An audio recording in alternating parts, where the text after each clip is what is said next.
जय गांधी, जय Gandhi. Right. And at the moment with us to talk about a subject which is really and truly sensitive, Pradeep ji, is our old friend from the Maharashtra Navnirman Sena, Mr. Hemant Kamble. And let me ask him straight away. Hemant Kamble साहब नमस्कार. नमस्कार. जय हिंद, जय महाराष्ट्र, जय भवानी, जय शिवाजी. जय भवानी, जय शिवाजी. आपको गांधी जयंती की बहुत बहुत शुभकामनाएं सर. गांधी जयंती है, लाल बहादुर शास्त्री जयंती, दोनों की आपको दोनों की शुभकामनाएं जी. जय जवान जय किसान. जय जवान जय किसान. जवान भी मुश्किल में, किसान भी मुश्किल में, दोनों इस वक्त मुश्किल में जी. और मैं जो सवाल आपसे पूछने जा रहा हूँ इसके ऊपर आपने काफ़ी पहले भी बात करी है, बहुत कुछ आपने लिखा भी है, बोला भी है. हेमंत कामले साहब, ये क्या हो रहा है कि महाराष्ट्र में रहते हुए किसी की हिम्मत हो सकती है किसी मराठी को ये कहते हुए कि मैं आपको ये ऑफिस स्पेस या ये घर नहीं दे सकता? How is that possible sir? For me it's a shock. It's shocking. देखिए कैसे है ना कि इस बात की अभी यहाँ पर आदत सी डालनी पड़ेगी मराठी लोगों को कि जिस तरह के हालात पैदा किए जा रहे हैं या पैदा किए गए, तो इसके लिए हमें पीछे 1960s के तक पहुंचना पड़ेगा कि 1960 में 1 मई 1960 में जब महाराष्ट्र बना था, जब मुंबई प्रोविनेंस से महाराष्ट्र बना था और गुजरात स्टेट अलग बना था, तो ये स्टेट जब बना था वो लैंग्विस्टिक बेस पर बना था जी. बराबर है. तो ये जो अभी जिस तरह के हालात है, इसके जिम्मेदार जो है ये सभी पार्टियां हैं जो इतने साल से महाराष्ट्र पे राज कर रही है. साउथ में जाइए तो साउथ में जब स्टालिन जी यहाँ पर आए थे इंडिया की बैठक के लिए, तो उन्होंने तमिल में भाषण किया था. तो अपनी भाषा के लिए हमें कितना कट्टर होना चाहिए वो तो स्टालिन जी ने बता दिया था. लेकिन देवेंद्र फडणवीस हो, उद्धव ठाकरे हो, अजीत पवार हो, शरद पवार हो, जो भी ये पार्टियां हैं, इन्होंने भाषा को सिर्फ एक जरिया बनाया है कि हमें वोट चाहिए तब हम मराठी भाषा, मराठी अस्मिता, महाराष्ट्र इसके बारे में बात करेंगे. ये पहले तो मैं आपको एक बताता हूँ कि ये जितनी पार्टियां इनकी जितने भी विंग्स है उसमें देखिए गुजरात प्रकोष्ठ है, राजस्थान प्रकोष्ठ है, उत्तर भारतीय मंच है, अल्पसंख्यक है. हमारी एक पार्टी है महाराष्ट्र जो महाराष्ट्र नवनिर्माण सेना है. इसका कोई प्रकोष्ठ ना कोई प्रकोष्ठ है और ना कोई विंग्स है. अब जो घटना मुलुंड में हुई, इसके पहले ऐसे हर दिन ऐसी घटनाएं होती है कि भाई नॉन वेजिटेरियन तो आपको घर नहीं मिलेगा. आप यहाँ पर महाराष्ट्र है उनको घर नहीं मिलेगा. तो बीजेपी की सरकार है, बीजेपी के सरकार के साथ बैठे, बीजेपी सरकार में बैठे बीजेपी और शिवसेना और राष्ट्रवादी, ये तीनों पार्टियां बैठी है. तो वहां से ऐसा क्यों एक रूल नहीं बनाया जाता है कि ऐसे जो नियम बनाती है सोसाइटियां, उन सोसाइटी को बाइकआउट किया जाए, उनका पानी और बिजली का कनेक्शन काटा जाए. अगर इस तरह से अगर बातें होती रहेंगी कि भाई वहां पर मराठी नहीं चाहिए, वहां पर आपको उत्तर भारतीय नहीं चाहिए, आपको वहां पर मुस्लिम नहीं चाहिए, तो ये मोहल्ले या इस तरह की सोसाइटियां तैयार हो जाएगी. और ये कहीं ना कहीं फिर कुछ लोग उसको इंसिगेट कर रहे हैं या उसको बढ़ावा दे रहे हैं कि इनको एक साथ उतने वोट चाहिए, और उसके लिए ये चल रहा है. हेमंत कामले साहब, लुक एट वाल्केश्वर. हेमंत कामले साहब, लुक एट वाल्केश्वर. जो आपने नॉन वेजिटेरियन की बात करी, no non-vegetarian is allowed to have a house or given a space on rent all over Walkeshwar. You have to be effectively a Jain.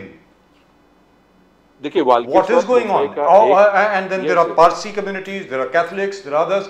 जहाँ पे मतलब we are actually making ghettos everywhere. कामले साहब जी, देखिए अभी वाल्केश्वर से लेके आप दहीसर तक जाइए, आगे जाइए, हर जगह पर ये अभी पनप रहा है. वाल्केश्वर छोड़िए, कांदिवली में आप आइए, कांदिवली में ऐसी कितनी सोसाइटीज है. आपको 3-4 साल पहले मैंने इसी मुद्दे पर किसी को हड़काया था. यहाँ पर किसी धर्मगुरु ने बोला था कि भाई जो नॉनवेज खाते हैं उनको वोट मत दीजिए. मेरे ऊपर केस है उसके ऊपर जी. उन्होंने वो स्टेटमेंट दिया था भाईंदर में, उसके बाद जब वो कांदिवली में किसी उनके प्रार्थनालय में आए थे तब मैंने उनका स्वागत किया था, लेकिन नीचे लिखा था अखिल भारतीय मांसाहार प्रेमी समाज। हम नॉनवेज का मांसाहार करते लेकिन फिर भी हम आपसे घृणा नहीं करते, आपसे कोई ये नहीं करते, लेकिन आप नॉनवेज नहीं खाते हो फिर भी आप हमसे घृणा करते हो कि भाई नॉनवेज खाते हो उनसे वोट मत दीजिए। तो जो धर्म है, जो धर्म गुरु है, वो अगर कहीं ना कहीं पॉलिटिक्स में इस तरह से इन्वॉल्व होते हैं तो ये इस तरह की घटनाएं बढ़ती जाने वाली है। और इसको अगर लगाम रखनी है इस पर, तो सरकार को इसके लिए कठोर नियम बनाने पड़ेंगे। जो ऐसी सोसाइटियां है जो ऐसे नियम या ऐसे रेजुलेशन पास कर चुकी है, राजस्थान के पास ऐसे रेजुलेशन अगर है तो ऐसे सोसाइटी के बिजली के कनेक्शन काट दो, इनके पानी के कनेक्शन काट दो। हेमंत जी है सरकार में अब सर जी। हेमंत जी, ये will just go to that Waghnakh issue, बहुत बड़ा इशू बन गया है वाघनाग। जो कहते हैं कि शिवाजी महाराज जी ने अफजल खान को चीर लिया था। सुधीर मुंगेटीवार जी लंदन जाके वो पूरे लेके आने वाले एक पूरे एजेंडा तय है कि कहाँ कहाँ इसको लेके दौरा करेंगे। आदित्य ठाकरे ने कुछ ऑब्जेक्शंस उठाए about the authenticity of the Waghnakh, क्या सचमुच वे यही शिवाजी महाराज जी के वाघनाग है। एकनाथ शिंदे जी ने कहा कि जो लोग इसको नहीं मानता वो अफजल खान से रिलेटेड है। तो ये सब एक नया वातावरण पूरा पैदा हो गया पूरे महाराष्ट्र में। सुधीर मुनगंटीवार वाघनाग लेके आ रहे, how do you see that Hemant ji? नहीं, सुधीर मुनगंटीवार, भारतीय जनता पार्टी के सुधीर मुनगंटीवार हो या शिवसेना के उद्धव ठाकरे गुट के आदित्य ठाकरे हो या एकनाथ शिंदे हो, ये सब ढोंगी लोग हैं। मतलब आप एक बात बताइए मुझे कि वागनर की जो मतलब ऑथेंटिसिटी चेक करने की बात हो रही है, ये सब जो मूल मुद्दे हैं उनको भटकाने के लिए कहीं ना कहीं अब ये वागनर आप वहां से शिवाजी महाराज के लेके आओगे और 3 साल के लिए यहाँ पर रहेगा, 3 साल के कॉन्ट्रैक्ट के बाद वापस जाएंगे, तो इसका फायदा क्या है? अगर है जो ओरिजिन शिवाजी महाराज का है तो ये हमारी धरोहर है, हमारे पास रहनी चाहिए, तो ये वापस क्यों जाएगी? और सुधीर मुनगंटीवार मतलब भारतीय जनता पार्टी हो, शिवसेना के दोनों गुट हो, इनको तीनों को भी शर्म आनी चाहिए। आपने उस समुद्र में शिवाजी महाराज का स्मारक बनाने के लिए जल पूजन किया था, क्या हुआ उसका? शिवाजी महाराज की धरोहर अगर आपको संभालनी है, शिवाजी महाराज के विचार आपको संभालने या आने वाली नस्लों को, आने वाली पीढ़ियों को आपको शिवाजी महाराज समझना चाहिए, इसलिए आप कुछ कर रहे हो तो पहले उनके जो गढ़ किले उनको सुधारो। शर्म आनी चाहिए इन लोगों को इस ऐसे मुद्दों पर अगर राजनीति करते तो। वो किसानों के प्रॉब्लम देखिए, इस साल बारिश जिस तरह से हुई है, बरसात के जो हालात है, आगे आके सूखा पड़ेगा, उसके आपको प्रोविजन करने चाहिए। पानी की किल्लत होगी, उसके आपको कुछ प्रावधान करना चाहिए। यहाँ पर 11 लाख जो तलाठी के लिए जो एग्जाम दिए थे बच्चों ने, वो मुद्दा कोर्ट में गया है।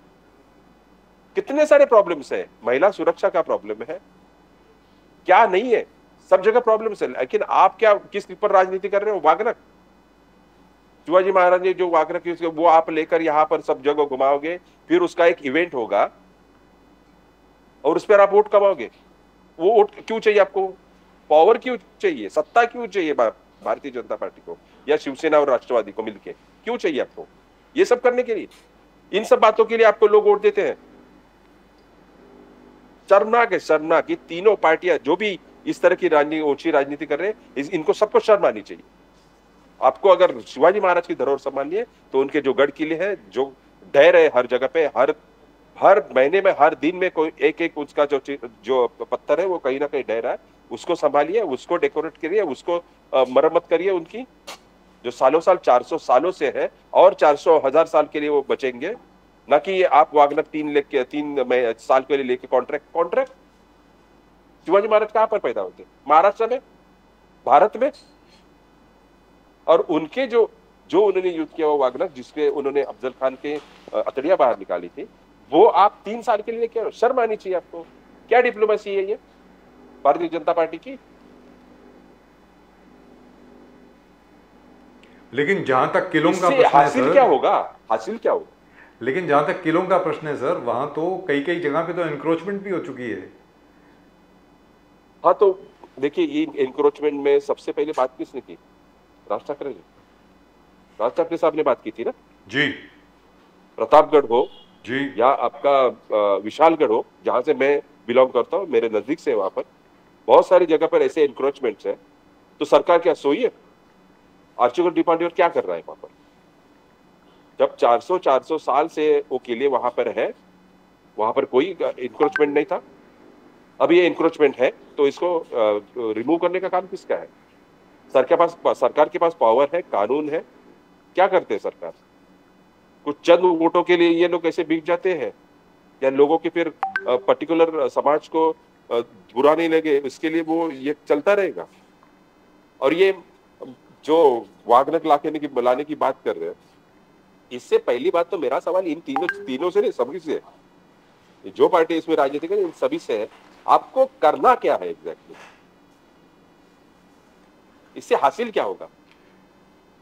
हेमंत कामले साहब, जो हमें खबर मिली है ये वागनक ला करके यहाँ पे पूरे महाराष्ट्र में घुमाएंगे, सुनने में ये आया है। तो इवेंट करेंगे ना जी। तो इवेंट में ही ये सरकार इवेंट की सरकार है, कॉन्ट्रैक्ट सरकार है ना,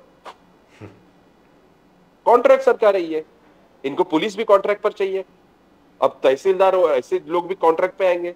अब थोड़े दिन में आपको अभी ये जो सीएम है वो भी कॉन्ट्रैक्ट पर ही है, डिप्यूटी सीएम भी कॉन्ट्रैक्ट पर है, हर कुछ कॉन्ट्रैक्ट पर लेके आएंगे ये।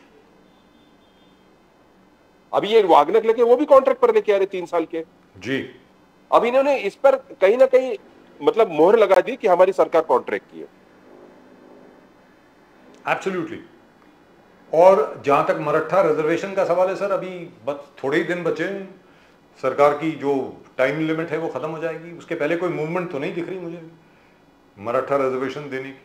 आपको दिख रही? नहीं, ये भी तो एक सियासी मुद्दा है। ये तो इस बात पर हम कहीं पर बहस कर चुके हैं जी।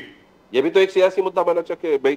आने वाली दिनों में इनको जो राजनीति चमकानी है, जो इनको वोटों की जो एक बना के रखनी है, अपनी वोट बैंक को इंटैक्ट रखना है, इसके लिए सब राजनीति चल रही है। आरक्षण देना है तो दे दो भाई।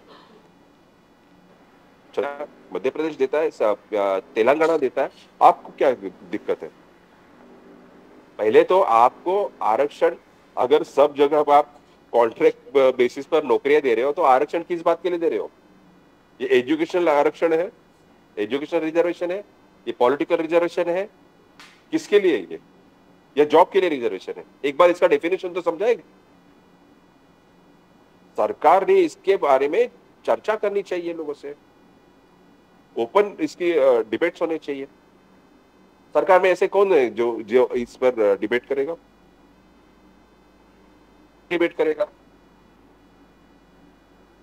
नहीं कर सकेंगे ये लोग। ये सब लोग ढोंगी है जी। राष्ट्रवादी हो, कांग्रेस हो, फिर वो शिवसेना के दोनों गुट हो या भारतीय जनता पार्टी हो, सब ढोंगी है। इन सबको सिर्फ राजनीति चमकानी है, हर मुद्दे पर राजनीति चमकाएंगे, हर मुद्दे पर। आदित्य ठाकरे जब सरकार में थे तो केमचो वर्ली, अब बोल रहे कि भाई मराठी आदमी पर यहाँ पर अन्याय हो रहा है। क्या सोए थे तब? इनके दादाजी ने पार्टी जब ओपन की थी, जब पार्टी की शुरुआत की थी शिवसेना की 1967 में, तब मराठी मानुस के लिए की थी। तो आदित्य ठाकरे जी को शब्द नहीं आई जब उन्होंने केमचो वर्ली बोला था, जब लुंगी पहनकर वो वहां पर नाच रहे थे, या फिर उत्तर भारतीय मंच करते घूमते हैं यहाँ पर क्या है वो छठ पूजा और सब करते हैं, धार्मिक प्रोग्राम ये। लेकिन वहां पर आपको मराठी संस्कृति कैसे भूलते हो? आप महाराष्ट्र से बिलोंग करते हो, आप मराठी मानुस का नाम लेके वोट मांगते हो। तो ये मराठी मानुस जब हमारे यहाँ पर जो गुड़ी पाडवा हो, जब थाली सजती है ना, पूरन पोली हो, श्रीखंड पूरी सब, सलाद, चटनी, अचार, तो अचार और चटनी के जैसे मराठी और हिंदुत्व है ना, ये इनके लिए ये है शिवसेना और बीजेपी की। लेकिन हेमंत कामले साहब, मैं आपसे जानना चाहता हूं कि बहुत साल पहले इसी सब्जेक्ट के ऊपर राज ठाकरे साहब ने मुझे एक बहुत अच्छा इंटरव्यू दिया था, जहां पर उन्होंने कहा था कि भाई या तो महाराष्ट्र के कानून आप फॉलो करें, महाराष्ट्र के जो रूल्स एंड रेगुलेशंस हैं, Maharashtrians first last and always, वो आप फॉलो करें, वरना आपको जहां जाना हो जाओ भाई। मराठी सम्मान होगा, मराठी मानुस का सम्मान होगा, वरना thank you very much, God bless you, आपको जहां जाना हो आप जाइए। ये बहुत साल पहले इन्होंने कहा था। बिल्कुल। अब मेरा ये कहना है कि मैं वापस आता हूं उस मुद्दे के ऊपर कि आज की तारीख में किसी की हिम्मत कैसे हो गई ये करने की, मतलब मेरी समझ के बाहर है। लोग बड़े सटल तरीके से करते हैं, ऐसा नहीं कि डिस्क्रिमिनेशन नहीं होती। इनफैक्ट अगर आप विले पार्ले में भी चले जाएं, वहां पर भी चले जाएं, ज्यादातर देयर इज अ बायस महाराष्ट्रन के खिलाफ, नॉन वेज ईटिंग लोगों के खिलाफ, सीधी मतलब अच्छा आप मराठी हैं, क्या खाते हैं, ये करते हैं, वो करते हैं, ऐसा बात करते हैं, then we'll get back to you, इस तरीके से बात होती है। यहां तो इतनी ओपनली आदमी बोल रहा है मराठी को नहीं देते।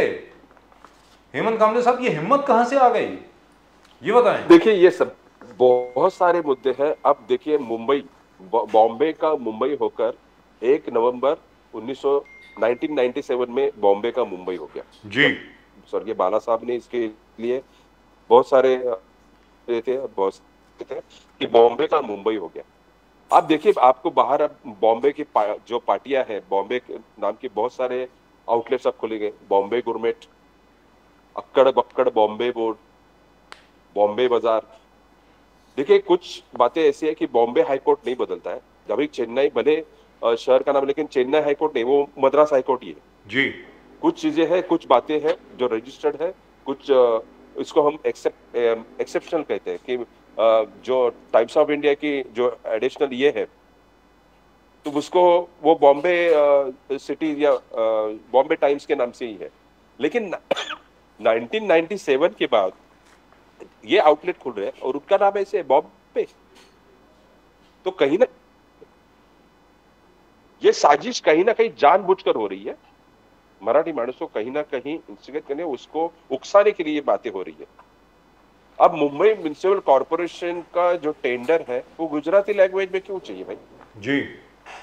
महाराष्ट्र की जो राजभाषा है वो मराठी और सेकंड लैंग्वेज इंग्लिश है, तो गुजराती में उसका टेंडर का नोटिस क्यों चाहिए?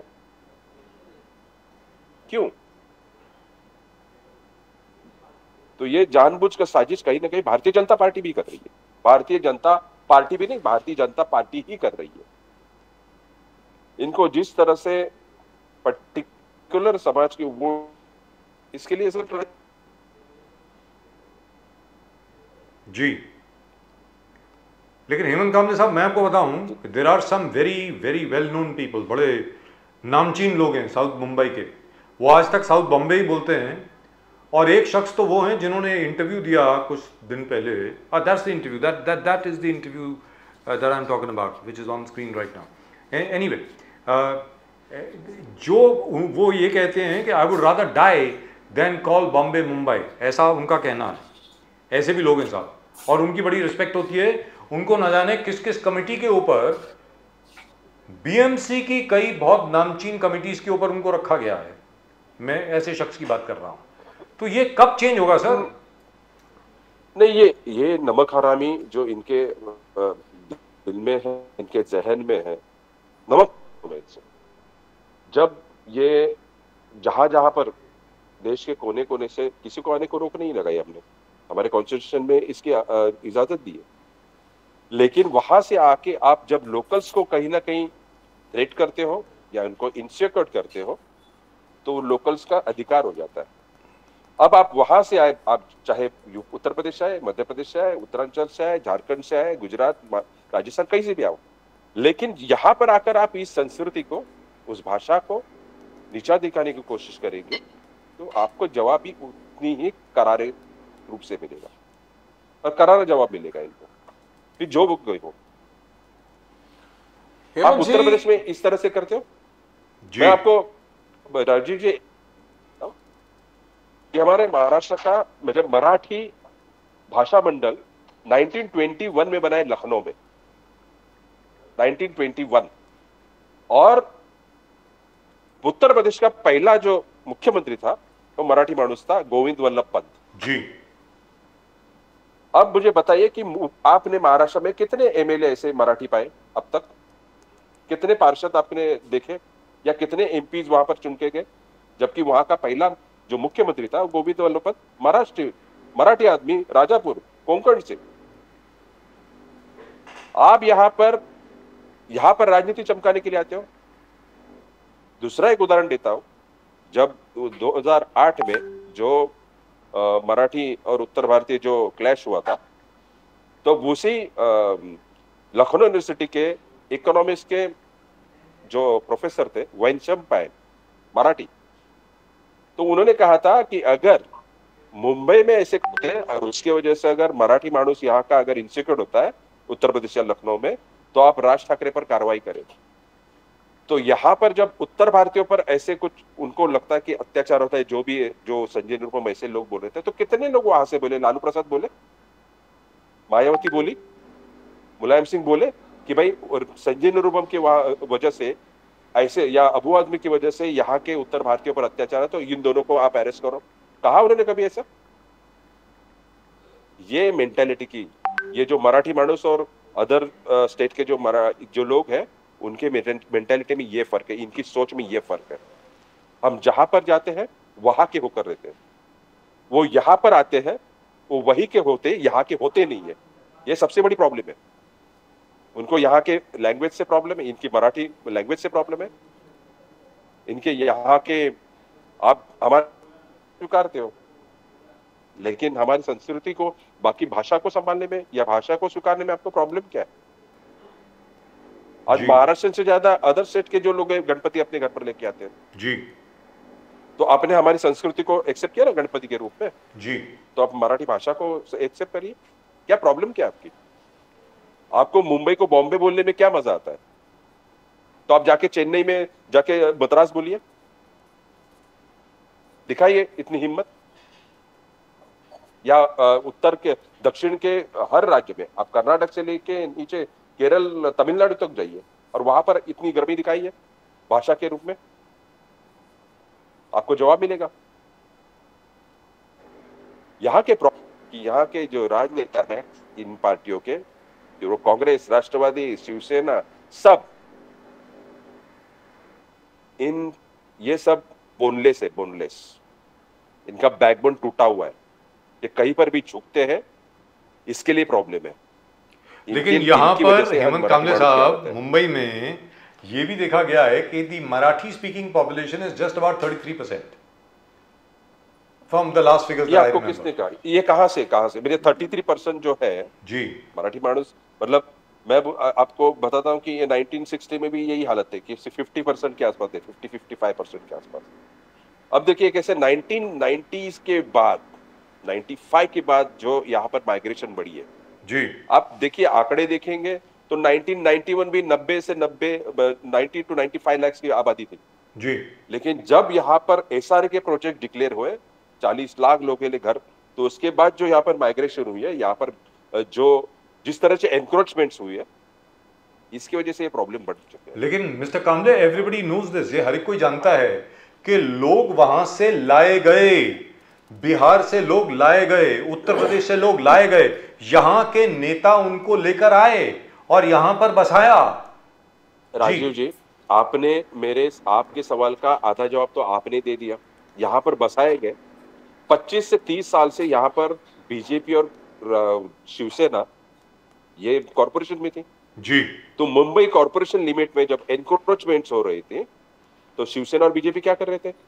सेम टाइम जब कांग्रेस और राष्ट्रवादी के अर्बन मिनिस्टर थे, बराबर है, तो उनका ध्यान नहीं था टाउनशिप डेवलपमेंट पे। डेवलपमेंट प्लान जब बना 1991 और इसके बाद तो अब बन रहा है, तो इन डेवलपमेंट प्लान में आपने नहीं देखा एनक्रोचमेंट कहां कहां पर हुई? यहाँ के जितने खाड़ी पट्टा थे वहां पर एनक्रोचमेंट है। नदियां हमारी जो है पोईसर, दहीसर, ओशियरा और मिठी, उसके बैंक्स पर एनक्रोचमेंट हुई है जी। एक कोई ऐसी जगह नहीं छोड़ी है जो प्लेग्राउंड्स हो, रिक्रिएशन ग्राउंड्स हो, या माड़ा के प्लॉट्स हो, फिर रेवेन्यू डिपार्टमेंट महसूल खाते के कलेक्टर लैंड हो, हर जगह पे एनक्रोचमेंट है। तो ये एनक्रोचमेंट हो रही थी, तब शिवसेना क्या कर रही थी? आपके पास कॉर्पोरेशन थी ना। तो संजय राउत किस मुंह से आप बात करते? आदित्य ठाकरे किस मुंह से बात करते? ये सब पाप इनका है, किया करा है जो है शिवसेना का है। एनक्रोचमेंट जब हो रही थी, आपने इसके ऊपर वहां पर क्यों नहीं पंजा कसा था? आपके पास थी ना। जितने ब्यूरोक्रेट्स, जितने शिवसेना और बीजेपी इसको जिम्मेदार है, उतने ब्यूरोक्रेट्स और सरकारी अधिकारी है। रेशन कार्ड किसने दिया? इलेक्ट्रिसिटी के बिल्स किसने झूठे बनवाए? इनके डॉक्यूमेंट्स कैसे बने? जब एनक्रोचमेंट हो रही थी तब आप क्या कर रहे थे? आज पोईसर रिवर, आज की बात कर रहा हूं, पोईसर रिवर के, सॉरी दहिसर रिवर के करीबन 170 लोगों को शिफ्ट किया गया है मीरा रोड में, क्योंकि दहिसर रिवर को वाइडनिंग करना है, वो प्रोजेक्ट में वाइडनिंग करना है। 170 लोगों को मीरा रोड में भेजा गया और उनका रेंट जो है बीएमसी भर रही है। तब जब एनक्रोचमेंट हो रहा था, बीएमसी क्या कर रही थी? आपको जब पता है कि ये रिस्ट्रिक्टेड एरिया है, वहां पर आपको ये बफर जोन है, वहां पर एनक्रोचमेंट नहीं होनी चाहिए। रास्ते की हालत वैसी ही है, रिवर्स की हालत वैसी है। जब एनक्रोचमेंट होता है तब बीएमसी कुछ बोलती नहीं है। एनक्रोच होने के बाद उसको तोड़ने जाती है, फिर उसको क्लच होगा, फिर कोई निरुपम खड़ा हो जाता है, गरीबों का मसीहा, फिर कोई अबू आदमी खड़ा हो जाता है, गरीबों का मसीहा। और ये जिस शहर की हालत करने में ऐसे लोगों का हाथ बहुत बड़ा है। हेमंत जी, ये टोल टैक्स एक बहुत बड़ा इश्यू है। आपने लगातार पहले से टोल प्लाजा, टोल नाका नहीं होना चाहिए, इलीगल आपने हटा दिया बहुत सारे। अभी जो रिसेंट हाइक है, आपने टोटल विरोध किया है। आप रोड पर उतरे हैं, संघर्ष कर रहे हैं उसके खिलाफ, बट पुलिस एक्सेसेस देखा ठाणे में आप पे बहुत बेरहमी से पुलिस का एक्शन हुआ। Now your demand is that withdraw this tax back, जो इंक्रीज किया उसको विड्रॉ करो, एंड लाजिम है, होना चाहिए, बिकॉज फैसिलिटीज कुछ नहीं। बार बार आप लोग गिनाते रहे, मनसे के हर लीडर गिनाते रहे कि there is no facilities, the roads are bad. Now you increase it again. आपका संघर्ष है Hemant ji, but police atrocities on MNS कार्यकर्ता इन ठाणे इज अनबिलीवेबल। आपका फाइट जारी रहेगा क्या हेमंत जी? हमारी फाइट जारी है, और इसके पर हमने जो पिछले महीने में 1 अगस्त को यहाँ पर आंदोलन किया था दहिसर टोल नाके पर, उसके बाद बहुत सारे फिगर्स हम चेक कर रहे हैं। अब हमारे अविनाश जाधव जो नेता है, उन्होंने वहां पर आंदोलन किया। देखिए कैसे ना, फिर एक बार कहता हूं, जिन पार्टियों ने जीत के आने के बाद या सत्ता आने के बाद हम टोल माफ करेंगे या टोल बंद कर देंगे, जिन्होंने कहा था वो थी भारतीय जनता पार्टी, वो थी शिवसेना, वो थी राष्ट्रवादी कांग्रेस और वो थी कांग्रेस। अब ये 3 पार्टियां तो पावर में बैठी है, दो, शिवसेना, बीजेपी और राष्ट्रवादी। अब इनको शर्म आनी चाहिए। आपको टोल के इतने टोल वसूले गए हैं, ना आप कोई फैसिलिटी देते हो, ना एम्बुलेंस एम्बुलेंस की सेवा है, ना टोविंग मैन है, ना टॉयलेट बाथरूम की सुविधा है, ना वहां पर ब्रेस्ट फीडिंग, जो इन्फेंट बेबीज है उनके लिए ब्रेस्ट फीडिंग की कोई सुविधा है, और ना तो कोई मेडिकल फैसिलिटी कि भाई एक्सीडेंट होता है तो वहां पर कोई फैसिलिटी देते हो। उसके बावजूद आप टोल लेते हो। तो ये टोल की मर्यादा खत्म हो चुकी है। 10 या 15 रुपए से टोल जो शुरू हुआ था, अब 45-50 पार कर चुका है। इन सब लोगों को शर्म आनी चाहिए कि आपने क्या कहा था और क्या कर रहे हो। हम विरोध कर सकते हैं, लेकिन इसको बंद करने की जो पावर है वो सरकार के पास होती है। देखिए 2012, मैं आपको तारीख के साथ कहता हूं, 20 जून 2012 से लेके 20 जुलाई 2012 तक हमने हर टोल नाके पर हम सब व्हीकल्स की गिनती कर रहे थे, कितने व्हीकल जाते हैं मुंबई के बाहर, कितने मुंबई के अंदर आते हैं। उसके बाद करीबन 65 टोल नाके महाराष्ट्र में बंद हुए थे। उसका पूरा क्रेडिट महाराष्ट्र नवनिर्माण सेना को जाता है। तो अब इतने आप ये मुंबई एंट्री पॉइंट कहते हैं, शर्म आनी चाहिए मुंबई एंट्री पॉइंट के लिए। मुंबई एंट्री में जैसे करते हो तो देखिए सब जितने 27 फ्लाईओवर्स, गडकरी जी ने कहा था 55 फ्लाईओवर्स, मैं तो उसकी वो भी ढूंढ रहा हूं 55 फ्लाईओवर्स कौन से है इसमें। तो मुझे जो अभी लिखित स्वरूप से दिया है, जो Mumbai entry point MSRDC 27 flyovers को मेंटेन करती है। आप देखिए कितने फ्लाईओवर्स मेंटेन है। पिछले बरसात में, पिछले जुलाई या अगस्त में, मैं आपको तारीख भी बता सकता हूं, एक कपल ऑन द स्पॉट गए नेशनल पार्क फ्लाईओवर पर, ऑन द स्पॉट। रेडीमिक्स या टैंकर था, वो उनकी बाइक को गड्ढे में स्किड हो गई और दोनों ऑन द स्पॉट, उनका 2.5 साल का बच्चा यतीम हो गया। सरकार को शर्म आनी चाहिए, शर्म, लेकिन नहीं आएगी क्योंकि बेशर्मों की सरकार है। और जितने भी सरकार में है और सरकार के बाहर भी है सब बेशर्म है।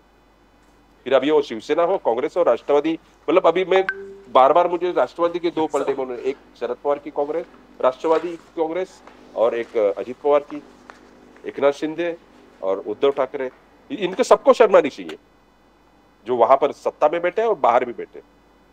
ये अदल बदल कर सत्ता में आते, करते क्या हो? जब आप सत्ता में होते हो तब आपकी अलग भाषा होती है, जब आप विरोध में होते हो, अपोजिशन में होते हो, तब भाषा आपका अलग होती है। जब विरोध में होते हो तो आप जनता की तरफ से बात करते हो, जब वहां पर जाते हो तो कॉन्ट्रैक्टर की बोली बोलते हो।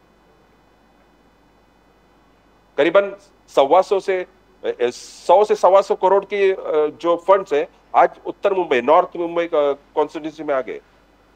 किस बात पर खर्च होने वाला है पता नहीं। हर एक एमएलए के देखिए फिगर्स क्या है। बागा ठाणे वहां पर 25 से 28 करोड़, वहां पर बोरीवली कॉन्स्टिट्यूंसी में 20 से 22 करोड़, कांदिवली वेस्ट, कांदिवली ईस्ट, मलाड, सब जगह पर 100-125 करोड़ के फंड्स है। लेकिन गड्ढे वैसे के वैसे हैं, टॉयलेट्स के लोगों के प्रॉब्लम वैसे के वैसे हैं। करते क्या हो? So in effect what you're really saying is this is a cash cow as usual. मतलब ये ATM कार्ड Yes, है। of course. It's Yes. an ATM. नहीं, यहाँ की बार अकाउंटेबिलिटी पहुंचने, मतलब हम पूछते हैं लेकिन जवाब देने के लिए कोई है ही नहीं जी। कि भाई इतने पैसे आ गए, गए कहां पर? जब मोदी जी आए थे पिछली बार तो उन्होंने 38,000 करोड़ के जो काम है उसके भूमि पूजन किए थे जी। उसमें 6,100 करोड़ के रोड ही थे। 6,100 करोड़ 400 किलोमीटर के रास्ते बनने वाले थे। मैंने पिछली बार का आपको हिस्सा बताया, 400 करोड़ 400 किलोमीटर के रास्ते और 6,100 करोड़ के खर्चा, तो 15 करोड़ 25 लाख का 1 किलोमीटर का खर्चा और 1,52,000 1 स्क्वायर मीटर का खर्चा। दुनिया में इतने महंगा रास्ता कहीं पर नहीं बनता है। इतने पैसे में हम 12 से 13 चांद्रयान चांद पर छोड़ सकते हैं। जितने पॉलिटिशियन सबको चांद्रयान में बैठाओ और चांद पर छोड़ दो, भारत सुखी हो जाएगा। दुरुस्त बात, wonderful. It's really lovely always talking to you. Hemant Kamble Saab, I hope you continue like this. I hope the MNS continues fighting for the rights of Maharashtrians, fighting for the rights of Maharashtra most importantly, and fighting for the common man. Really and truly proud of you, sir. Thank you very much, Mr. Kamble. Namaskar, Vande Mataram. Vande Mataram, खूप खूप धन्यवाद तुम्हाला, खूप खूप धन्यवाद। Thank you very much, sir. जय महाराष्ट्र, जय महाराष्ट्र, जय हिंद, जय महाराष्ट्र, जय भवानी, जय शिवाजी। जय भवानी, जय Shivaji. You know, at the end of the day, you know, they've got a point. But the only thing is, why aren't people listening to them? What's the mystery? Maybe they don't have the organization, they don't have the booth organization. As on today, toll tax के बारे में अगर कोई बात कर रहा है, there's only Manse is talking. Sir, even as far as this Maharashtrian thing is concerned, Roads bad, yes. Sir ये मुलुंड का जो इंसिडेंट है सिर्फ मन से पहुंचा है वहाँ पे, Yes. और कोई नहीं गया है, और किसी की स्टेटमेंट भी नहीं आई है। Everybody has just made very wishy-washy statements. आप खुद सोचिए, महाराष्ट्र में रह करके कोई बोल रहा है मैं मराठी को घर नहीं दूंगा। वाह, कमाल है साहब, जबरदस्त, amazing, amazing. Right, and at the moment with us